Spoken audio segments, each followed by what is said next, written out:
दिल है, मोर दिल मतोर दिल है, जता के रही हवो देखत रही सारी दुनिया, भुलायापन बना के रही हवो देखत रही सारी दुनिया, भुलायापन बना के रही हवो।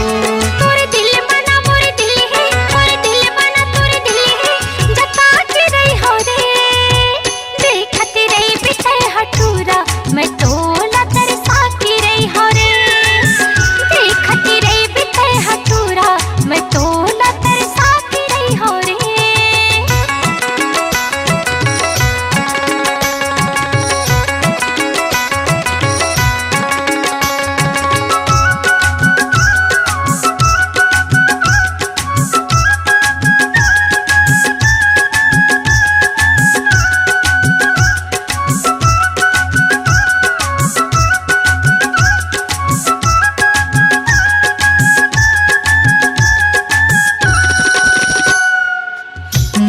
तड़प हूँ ततः वो तड़पे, मैं तड़प हूँ ततः वो तड़पे, मोर मायाला पर छलह धन समझबे, मोर मायाला पर छलह धन समझबे। तोर दिल में मोर दिल है, मोर दिल में तोर दिल है, जता के रही हवो देखत रही सारी दुनिया, भुलायापन बना के रही हवो देखत रही सारी दुनिया, भुलायापन बना के रही हवो।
मोर दिल है, मोर दिल मतोर दिल है, जता के रही हवो देखत रही सारी दुनिया, भुलायापन बना के रही हवो देखत रही सारी दुनिया, भुलायापन बना ले मेरे, देखत रही सारी दुनिया, भुलायापन बना के रही हवो देखत रही जमाना, भुलायापन बना ले मेरे।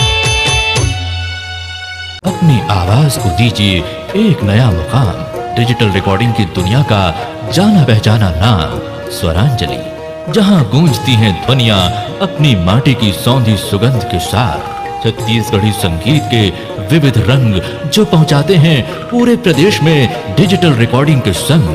स्वरांजलि स्टूडियो, नेमीचंद गली नंबर 2, गंजपारा, रायपुर।